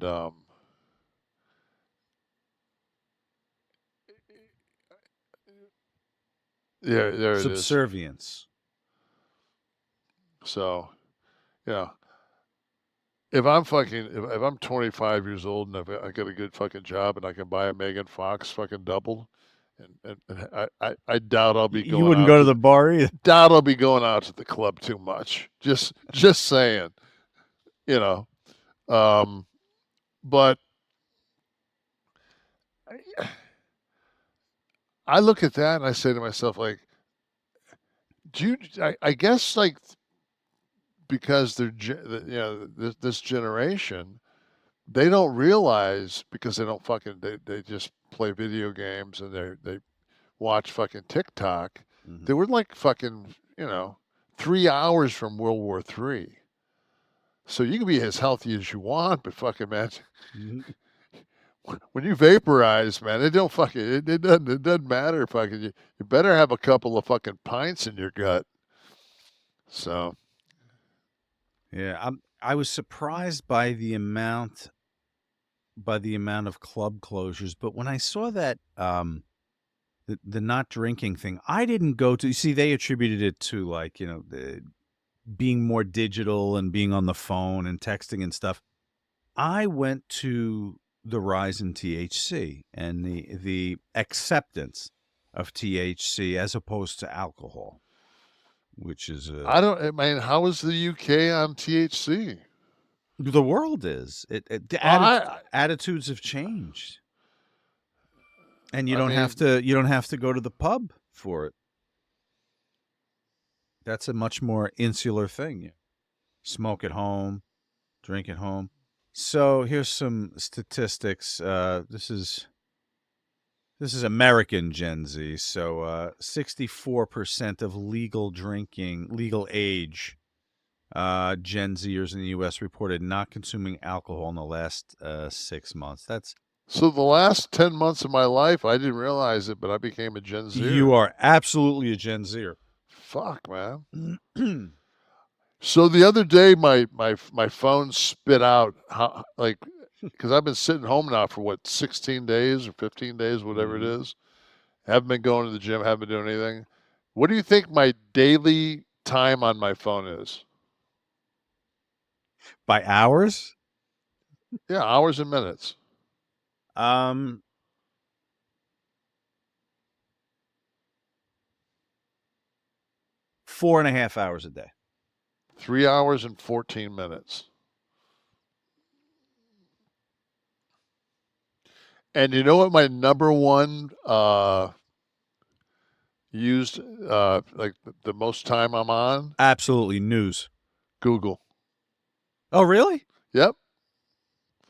Because when I'm watching the news, and somebody comes on and I don't know who they are, and they're a fucking talking head, I'll fucking Google them and I'll fucking read their background. Like, I'll pause it. I'll just stop the TV. I'll be like, okay, this guy said 2 things that are kind of alarming. Let me see whether or not he has the ability to has the right to fucking open his mouth in my fucking presence. And 9 times out of 10, I'm like, you suck a dick. Fuck you. You're being paid off. You're nobody. You're gone. So let's see if we can get that number up to 4 hours this week, huh? No, I'm good. I'm too big. As long as Taylor Sheridan keeps putting out fucking TV shows, shit, man, I'm fucking gold. I just went back and watched the first season of the fucking Mayor of Kingstown. All right, everyone. Do you need a break from the holidays, the crowded stores, gift lists, people everywhere? Oh, the malls. God help you. If you're not doing alcohol, right, you're 30%. We have the perfect solution. 100%, 100%. No calories. Yeah, exactly. And we're talking about VIIA, everybody. Our new advertiser for a couple of months. But the great thing about VIIA is we can tell you we are fans. We are consumers of it. Kevin has whipped out the credit card more than once. And always happy when he sees Tamara's taking half, because that means he can do 1.5. Exactly. The hell am I talking about with VIIA? We know what we're talking about with VIIA. You want to talk about festive cheer? in embracing the season, VIIA's premium THC and THC-free gummies will help you find the perfect holiday balance. VIIA is well-renowned for their award-winning THC and THC-free gummies, vapes, THCA flower, soothing topicals, calming drops, all crafted with the highest quality hemp, sourced from trusted, independently owned American farms. Best part, VIIA legally ships to nearly all the states in the U.S. in discreet packaging to your door with a worry-free guarantee. No medical card needed. You just need to be 21 or over. Okay, we have a special link in the description, which will take you right to the discount page, and you use the code KLIQ, K-L-I-Q, for 15%. Now, best thing about this product, it's cultivated for your mood and for what you want. So, for example, very big fan of dreams. I like a little assistance in falling asleep, and I get it in the form of dreams because what am I getting in dreams? 5 milligrams of THC, 90 milligrams of CBD, and 15 milligrams of CBN. This is for sleep, okay? And it certainly helps me get where I got to go. Now, maybe if you and your partner are looking to get a little frisky, then High Love, this is Kev's favorite, by the way. High Love is where you need to go. And High Love, by the way, if you're wondering, 5 milligrams of THC, 10 milligrams of THCV, and 10 milligrams of CBD. Get you in the mood, get you where you need to go, and have a powerful finish, if I may say. How about some THC-free items like Revive? Okay, there's the tag right there, Relief. Okay, 90 milligrams of CBD, 10 milligrams of CBG, 5S, I'm sorry, it's a 5, not an S. 5-HTP plus L-theanine and reishi mushroom right in here. It's THC-free, and this is for relief. Guys, I could keep going. I could keep going. Here's Zen. Here's my flow state. All right, there's flower. There's little travel packs. Guys, VIIA. VIIA will change your life like it's changed ours. Unlock the power of nature, okay? Organic, vegan, hemp extracts. We want you to go on this holiday season and gift yourself a little peace of mind. If you're 21 plus, check out the link to VIIA in our description. Use the code KLIQ, K-L-I-Q. Get your 15% off after your purchase. They're going to ask you where you heard about them. Please support the show and tell them Kliq This. This holiday season, enhance your everyday with VIIA. All right. Thank you, VIIA. I'm going to leave you right here on the counter so I don't forget to take you later when I'm ready to end my flow state and enter my dreams mode. My shit's in the pantry. Top shelf pantry. Absolutely. Sits right there.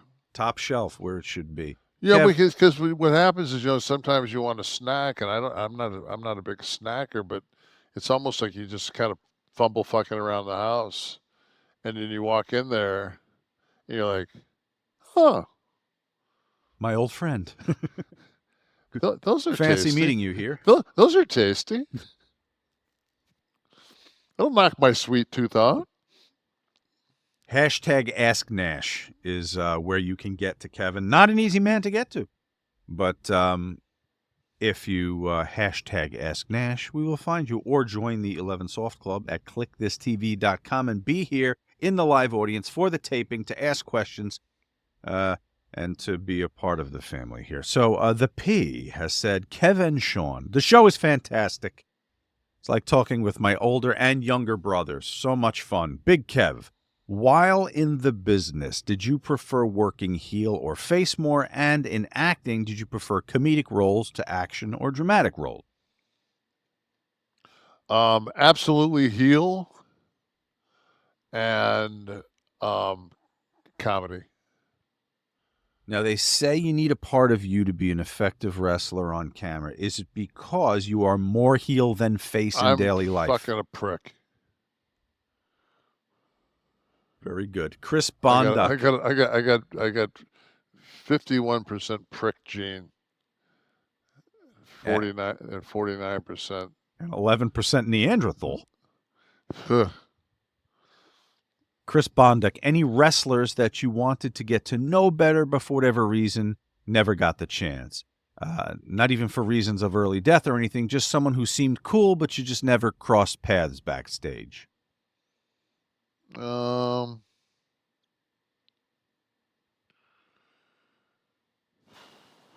Never. I spent a little time with Cena.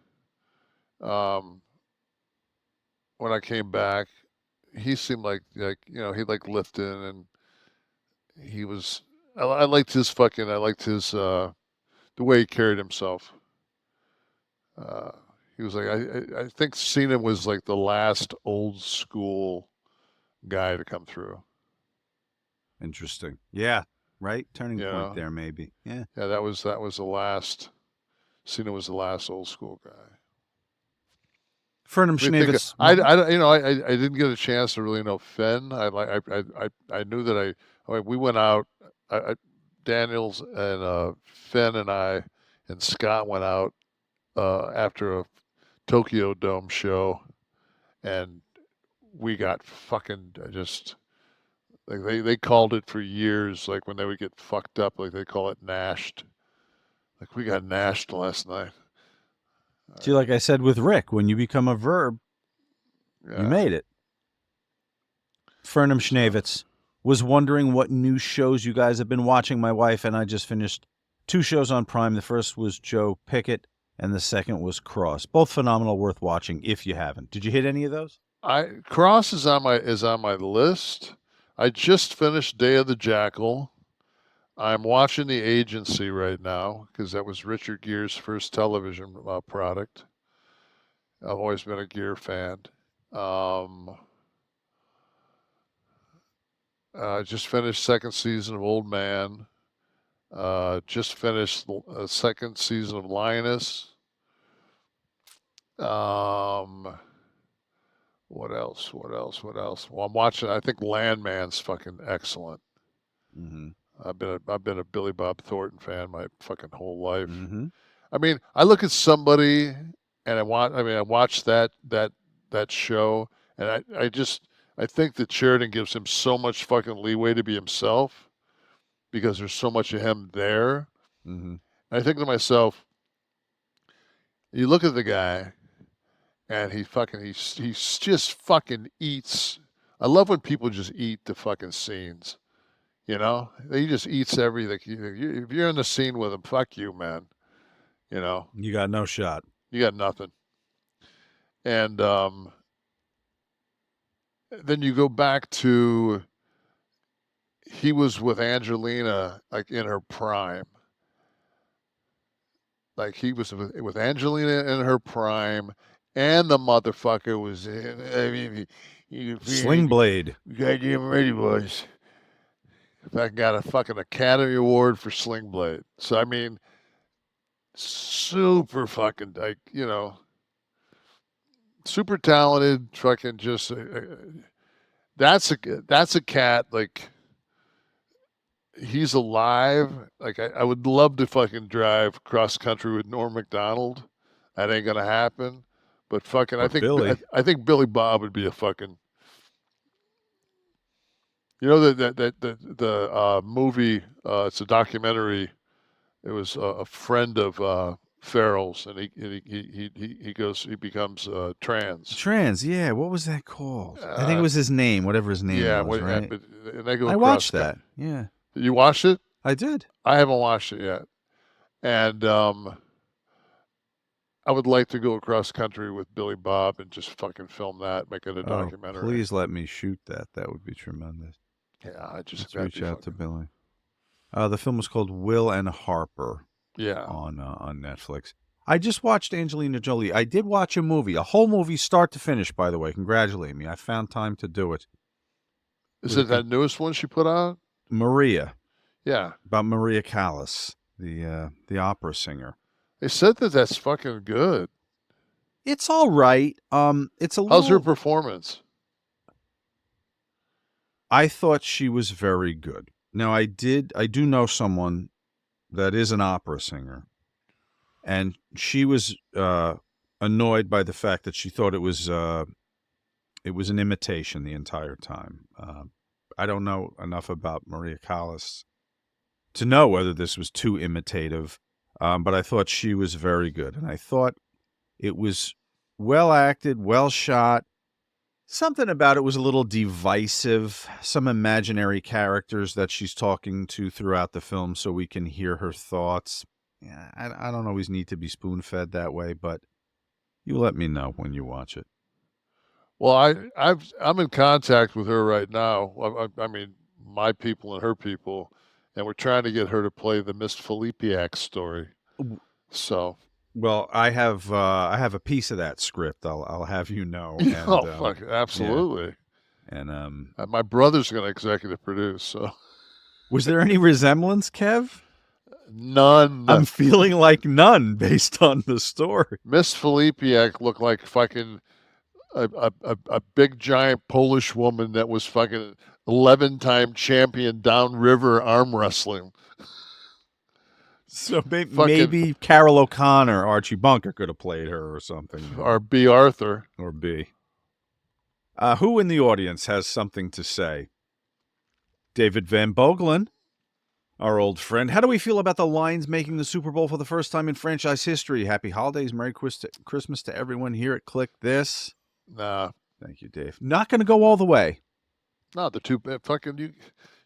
They lost... So people have jumped on this Lion bandwagon, mm-hmm. you know, and it's like, I get it, but you ain't been there the whole fucking time.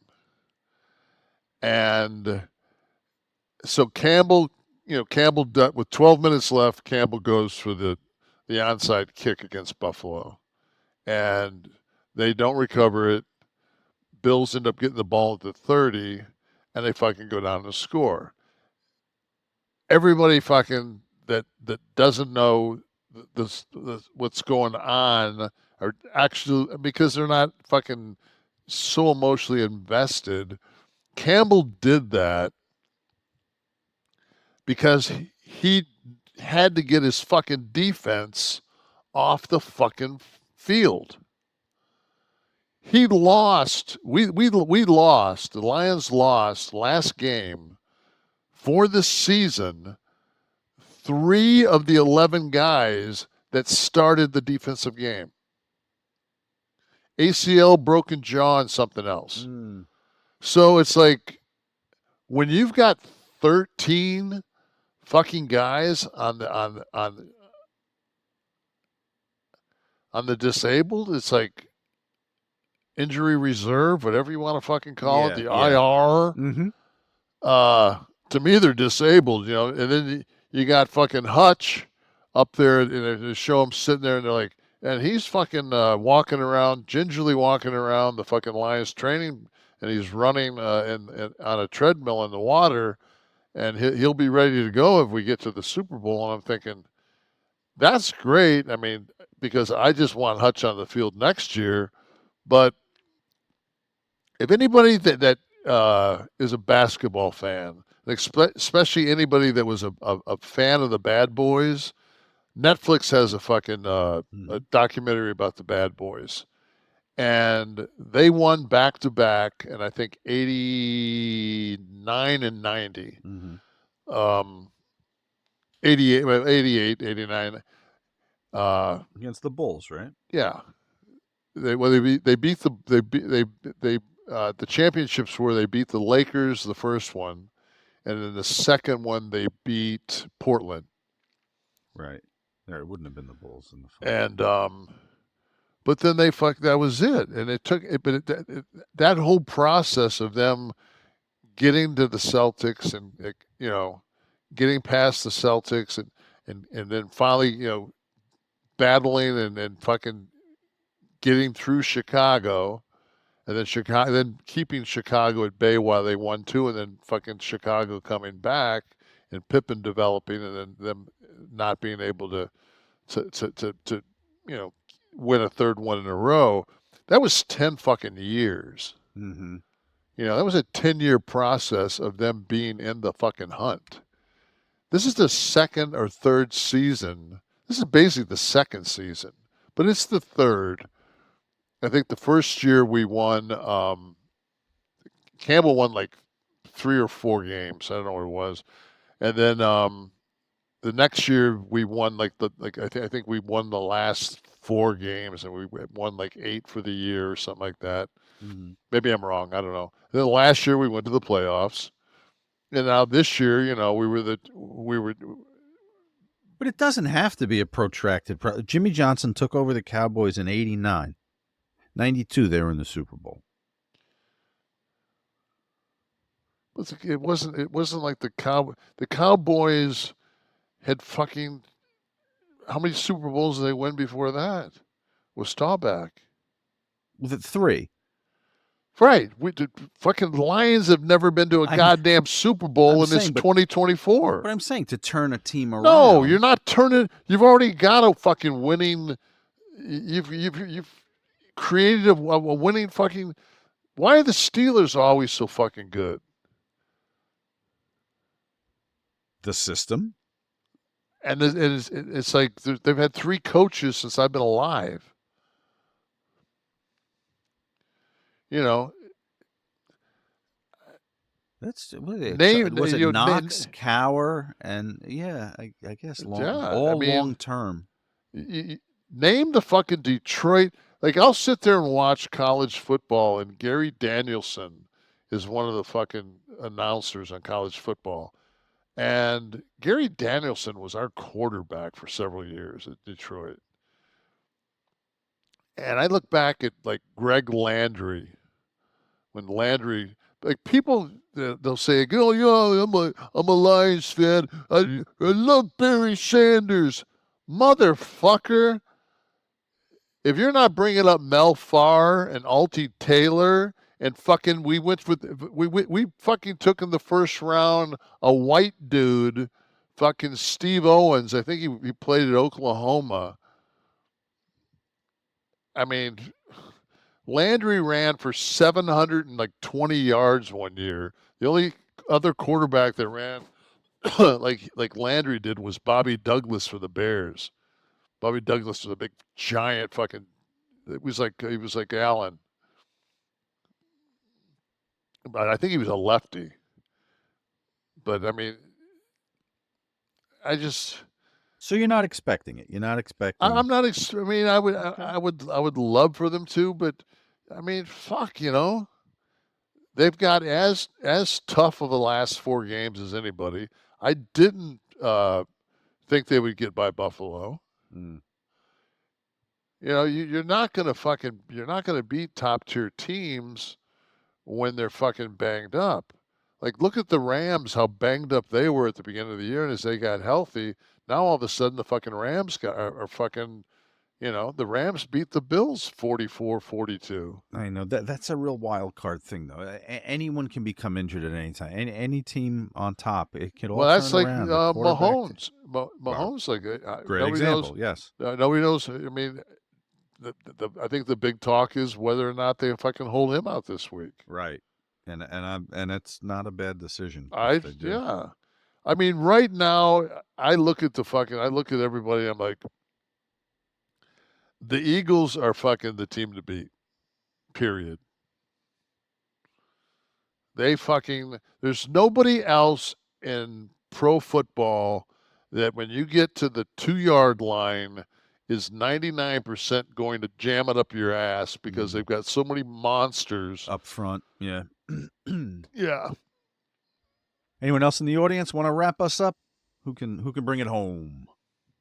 Someone from the 11 Soft Club here. Ace Ramon. Hey, Ace.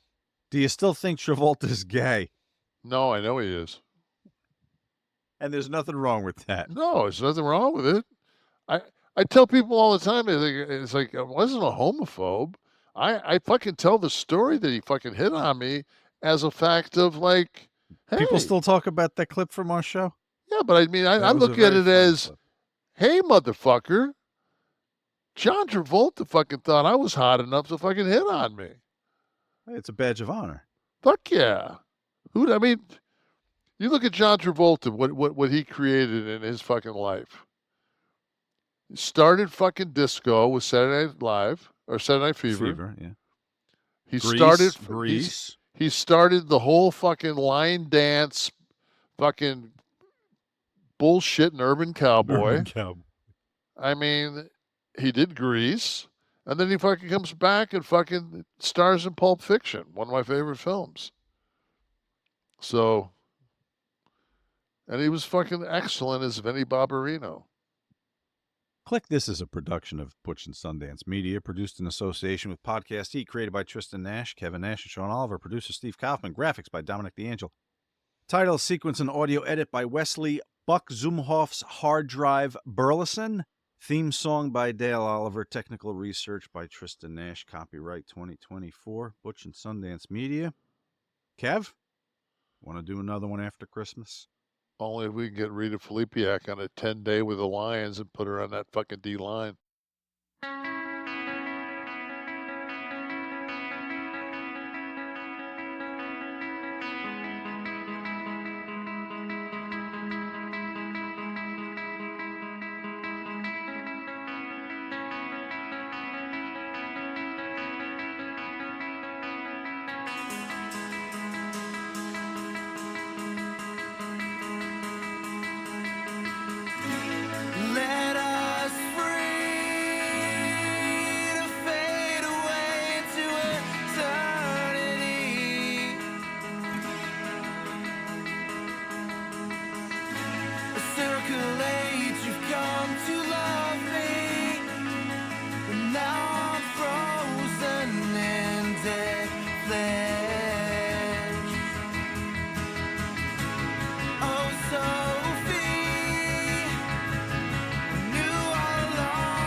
Customer service never answers a thing.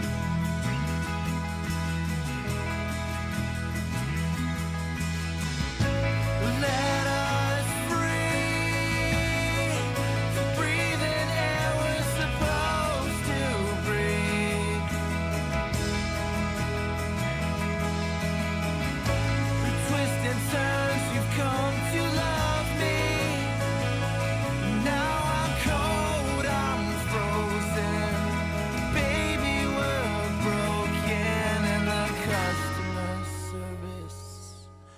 Never answers a thing.